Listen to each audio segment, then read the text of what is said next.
नमस्कार। आज तारीख है 30 मार्च 2026। शुरू करते हैं आज का द हिंदू एडिटोरियल एनालिसिस। आज के लेक्चर की पीडीएफ आप हमारे टेलीग्राम चैनल बेसिक वाला नॉलेज से डाउनलोड कर सकते हैं। पहला, ग्रामीण रोजगार और वेतन के मुद्दे, जहां हम MGNREGA और नए VBG रामजी एक्ट के बीच मजदूरी दर के गहरे विवाद को समझेंगे। और ये वेज रेट का इशू आजकल काफी गर्म भी है। एग्जैक्टली।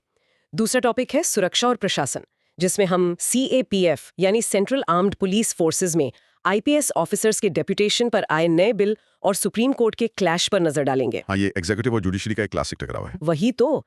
तीसरा मुद्दा है उड्डयन क्षेत्र यानी एविएशन का, जहां मॉडिफाइड UDAN स्कीम की नई फंडिंग और छोटे शहरों में हवाई यात्रा की असली चुनौतियों का आकलन होगा, जिसमें सब्सिडी वाले मॉडल पर काफी सवाल उठ रहे हैं। सही बात है।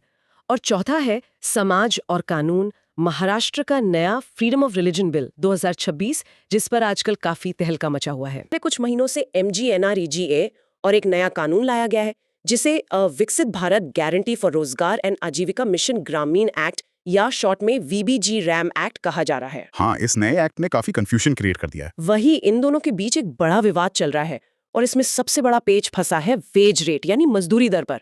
मुझे ये समझाइए कि आखिर ये वेज रेट तय कैसे होता है, जिसमें इतना बड़ा लूपहोल बन गया है। इस मैकेनिज्म को समझने के लिए ना हमें MGNREGA कानून के सेक्शन 6 को देखना होगा।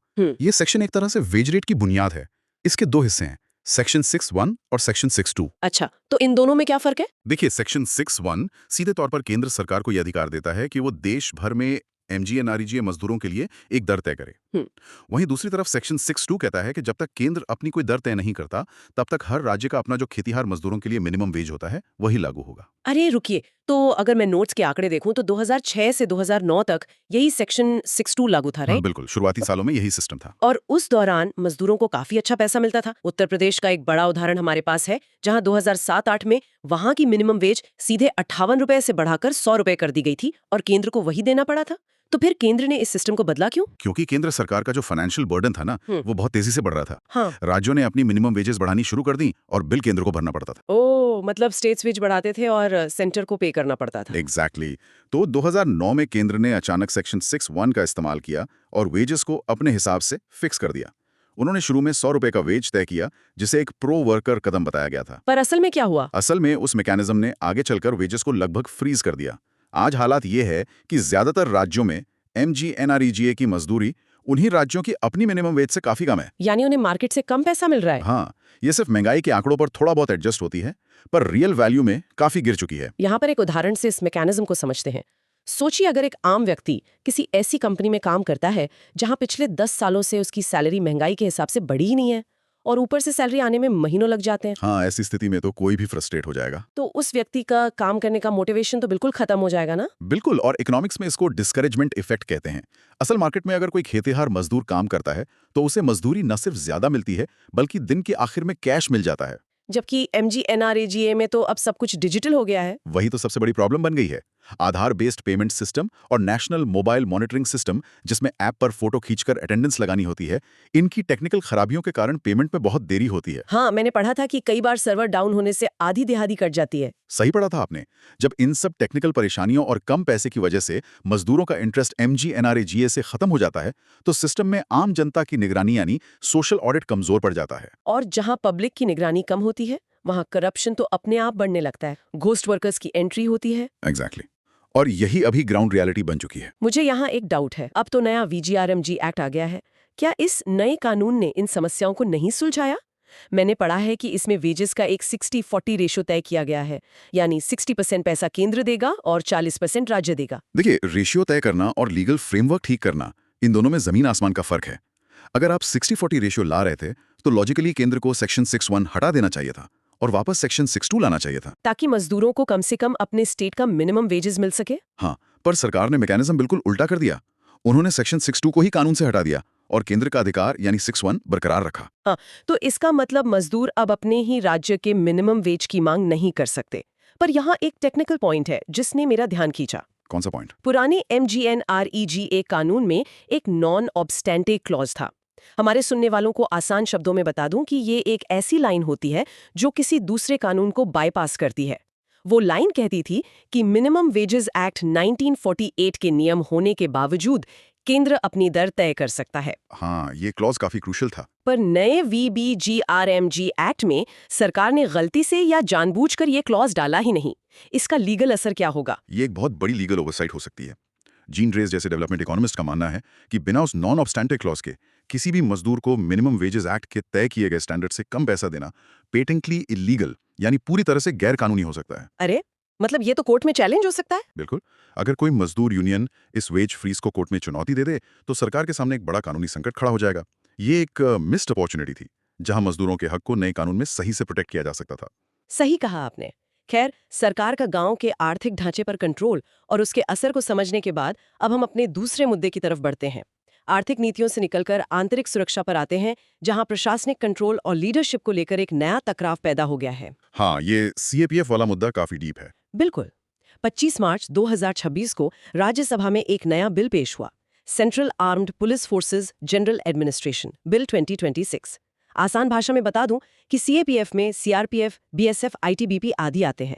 इस बिल ने CAPF में IPS ऑफिसर्स के डेपुटेशन को कानूनी रूप दे दिया है। और इसमें रिजर्वेशंस के आंकड़े काफी बढ़ा दिए गए हैं। वही तो, आंकड़े ये हैं कि IG यानी इंस्पेक्टर जनरल लेवल पर 50%, ADG यानी एडिशनल डायरेक्टर जनरल लेवल पर 67% और सबसे ऊपर DG यानी डायरेक्टर जनरल लेवल पर 100% पोस्ट सिर्फ IPS ऑफिसर्स के लिए रिजर्व कर दी गई हैं। इस मुद्दे की गहराई में जाने के लिए ना हमें थोड़ा पीछे पिछले साल यानी मई 2025 में आना होगा। अच्छा, वहां क्या हुआ था? सुप्रीम कोर्ट ने एक बहुत बड़ा फैसला सुनाया था संजय प्रकाश एंड अदर्स केस में।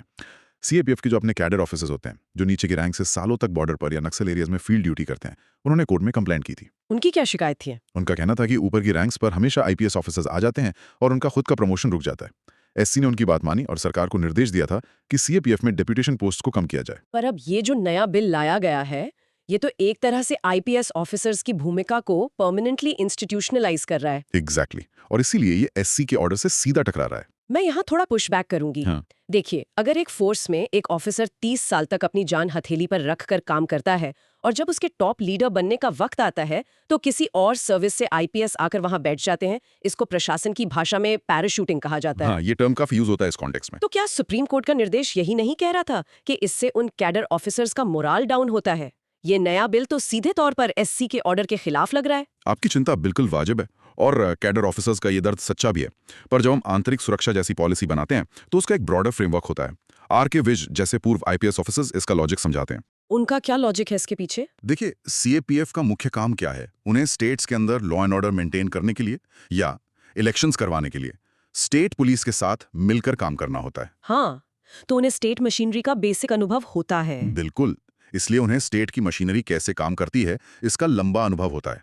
सरदार पटेल का भी यही विजन था कि ऑल इंडिया सर्विसेज, विशेषकर IPS, यूनियन और स्टेट्स के बीच एक यूनिफाइंग लिंक बने। अच्छा, मतलब एक ब्रिज की तरह। हाँ, अगर ऊपर के लेवल पर IPS ना हो तो सेंटर की फोर्स और स्टेट की पुलिस के बीच कोऑर्डिनेशन में बड़ी परेशानी आ सकती है। लॉजिक तो ठीक है कि IPS ऑफिसर्स एक ब्रिज की तरह काम करते हैं, लेकिन उन ऑफिसर्स के मोरल का क्या जो पहले से वहां है?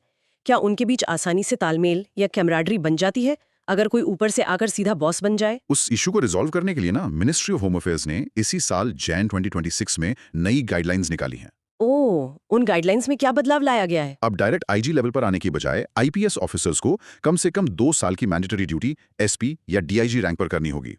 यानी उन्हें भी जमीन पर कैडर ऑफिसर्स के साथ पसीना बहाना होगा। इससे उनके बीच एक दोस्ती और कैमराडरी मजबूत होगी। और वो जो सुप्रीम कोर्ट वाला निर्देश था, उसका क्या? जहां तक सुप्रीम कोर्ट के निर्देश की बात है, कानूनी एक्सपर्ट्स का तर्क है कि जुडिशरी का काम लॉ को इंटरप्रेट करना है। किसी फोर्स का एडमिनिस्ट्रेटिव स्ट्रक्चर कैसा होगा ये तय करना एग्जीक्यूटिव यानी सरकार का काम है। गाजुरा दासरथा रामाराव केस का हवाला देते हुए यह क्लियर किया गया था कि पॉलिसी मैटर्स आमतौर पर जुडिशियल रिव्यू से बाहर होते हैं। अच्छा, तो सरकार इस बिल के जरिए अपने एग्जीक्यूटिव डोमेन को वापस असर्ट कर रही है। मतलब जमीन पर प्रशासन किस हाथ में रहेगा, इसको लेकर जुडिशरी और एग्जीक्यूटिव की सीमाएं आमने सामने हैं। सही पकड़ा आपने।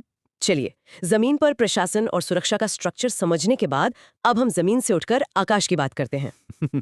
एविएशन सेक्टर की तरफ चलते हैं। हाँ, किसी भी इकोनॉमी के लिए बुनियादी ढांचा और कनेक्टिविटी बहुत जरूरी है। यूनियन कैबिनेट ने मॉडिफाइड उड़ान स्कीम को मंजूरी दी है।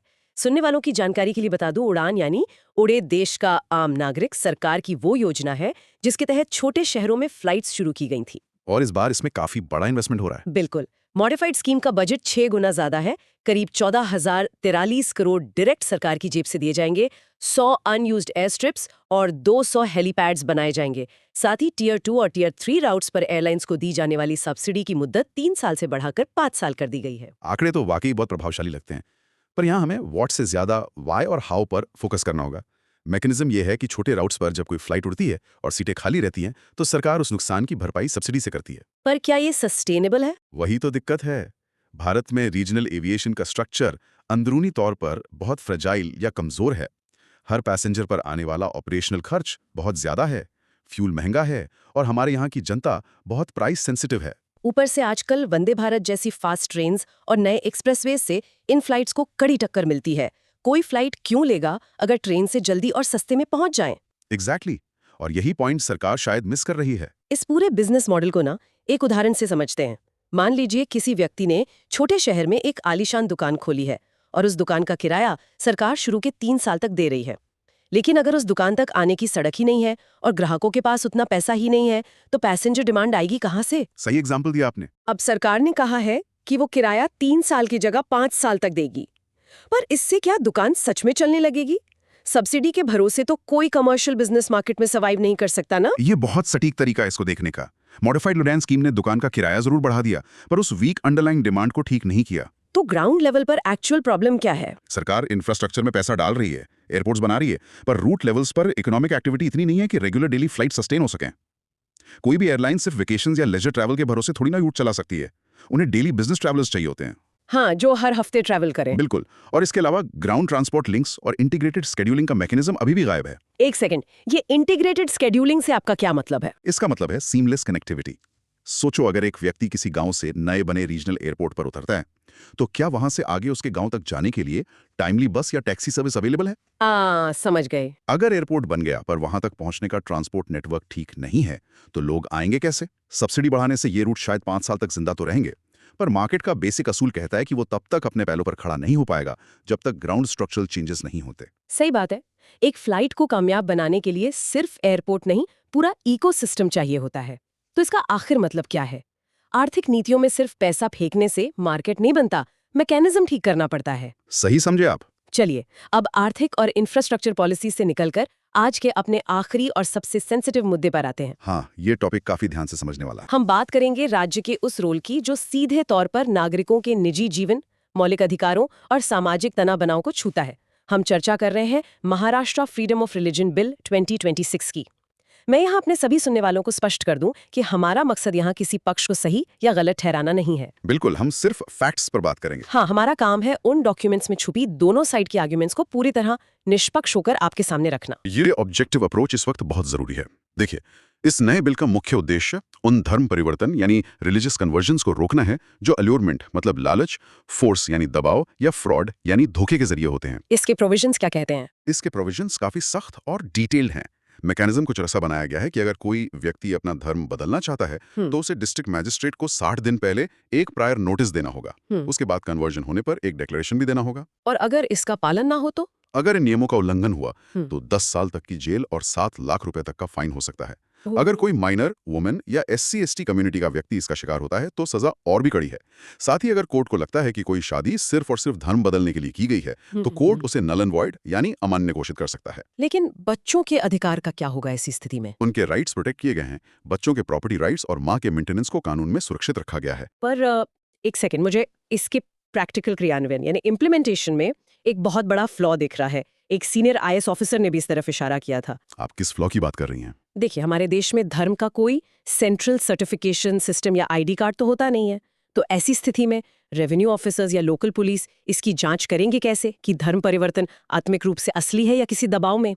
पूरा एक नया एडमिनिस्ट्रेटिव मैकेनिज्म बनाना पड़ेगा जो पहले से ओवरबर्डन्ड ब्यूरोक्रेसी पर एक और बोझ होगा। जमीनी स्तर पर यह काफी मुश्किल होने वाला है, ये सच है। और यही वजह है कि इस कानून पर महाराष्ट्र में इतनी इंटेंस बहस हो रही है।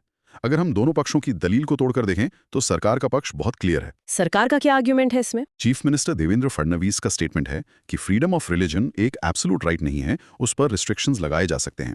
सरकार के पास ऐसी रिपोर्ट्स हैं जहां ऑर्गेनाइज तरीके से जबरन धर्म परिवर्तन के केसेस आम हुए हैं, जिससे लोकल लेवल पर पब्लिक ऑर्डर और सोशल हार्मोनी बिगड़ रही है। तो उन्हें लगता है नया कानून जरूरी था। हाँ, उनका मानना है कि मौजूदा कानून इन नए और कॉम्प्लेक्स फ्रॉड केसेस से निपटने के लिए पर्याप्त नहीं थे। अच्छा, और वहीं दूसरी तरफ विपक्ष और सिविल राइट्स ग्रुप्स का पक्ष भी समझना पड़ेगा। उनका कहना है कि ये कानून सीधे तौर पर आर्टिकल 25 यानी राइट टू रिलीजन का उल्लंघन करता है। उनकी मेन चिंता क्या है इसमें? उन्हें डर है कि इस बिल का मैकेनिज्म स्पेसिफिकली इंटरफेथ मैरिजेस यानी दो अलग धर्मों के बीच होने वाली आम शादियों को टारगेट कर सकता है। चूंकि ये ऑफेंसेस नॉन बेलेबल बनाए गए हैं और कोई भी रिलेटिव कंप्लेंट कर सकता है, तो इससे विजिलेंट ग्रुप्स को और फैमिलीज को एक टूल मिल जाएगा। अच्छा, मतलब कंसेंटिंग एडल्ट्स के बीच दखल देने का टूल। एग्जैक्टली जो अडल्ट्स अपनी मर्जी से फैसले ले रहे हैं, उनके निजी मामलों में दखल देने का आसान मौका मिल जाएगा।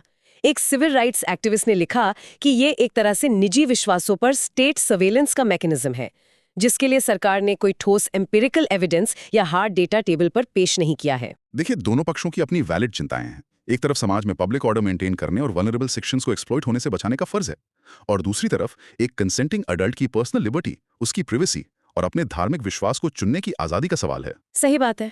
डिस्ट्रिक्ट एडमिनिस्ट्रेशन के लिए इस लाइन को ड्रॉ करना हर एक केस में बेहद कॉम्प्लेक्स होगा। तो आज की इस पूरी चर्चा को अगर हम समेटें, तो हमने देखा कि कैसे जब सरकार की नीतियां पेपर से उतरकर जमीन पर आती हैं, तो उनका कैसा मल्टीपल रिपल इफेक्ट होता है। बिल्कुल, थ्योरी और रियलिटी का गैप। हाँ, चाहे वो MGNREGA में मिनिमम वेजेस को टेक्निकलिटीज के पीछे दबाना हो, जिससे मजदूर घाटे में जा रहा है, या CAPF में जुडिशरी के ऑर्डर के खिलाफ एग्जीक्यूटिव द्वारा नई पुलिस लीडरशिप तय करना हो, या फिर उड़ान स्कीम वाला मुद्दा ले लीजिए। वही मॉडिफाइड उड़ान में ग्राउंड रियलिटी को नजरअंदाज करके सिर्फ सब्सिडी पर हवा में प्लेन्स उड़ाने की कोशिश हो, या फिर महाराष्ट्र के नए कानून में नागरिकों के निजी अधिकार और पब्लिक ऑर्डर के बीच एक बेहद नाजुक बैलेंस बनाने की कोशिश हो। एक जागरूक नागरिक के तौर पर हमें हर मुद्दे के इन मैकेनिज्म्स को समझना बेहद जरूरी है। सही कहा आपने। और इसीलिए मैं यहाँ सुनने वालों के लिए गहरा सवाल, एक फूड फॉर थॉट छोड़ना चाहूंगा। एक बात सोचिए, एक आइडियल लोकतंत्र में, यानी एक आदर्श डेमोक्रेसी में, सरकार की इंटरफेरेंस की सीमा आखिर कहाँ खत्म होती है? ये एक बहुत बड़ा सवाल है। और एक आम नागरिक की निजी जिंदगी या फ्री मार्केट की शुरुआत कहाँ से होनी चाहिए?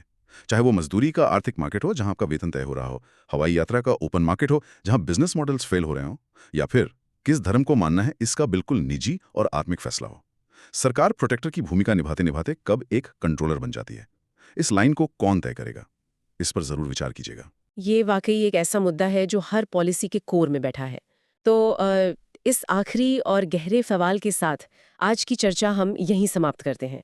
अपना कीमती समय देने के लिए बहुत बहुत धन्यवाद। सभी सुनने वालों का भी बहुत शुक्रिया। और हाँ, मैं एक बार फिर याद दिला दूं, आज के इस पूरे डीप डाइव एनालिसिस की डिटेल PDF आप हमारे टेलीग्राम चैनल बेसिक वाला नॉलेज से मुफ्त डाउनलोड कर सकते हैं।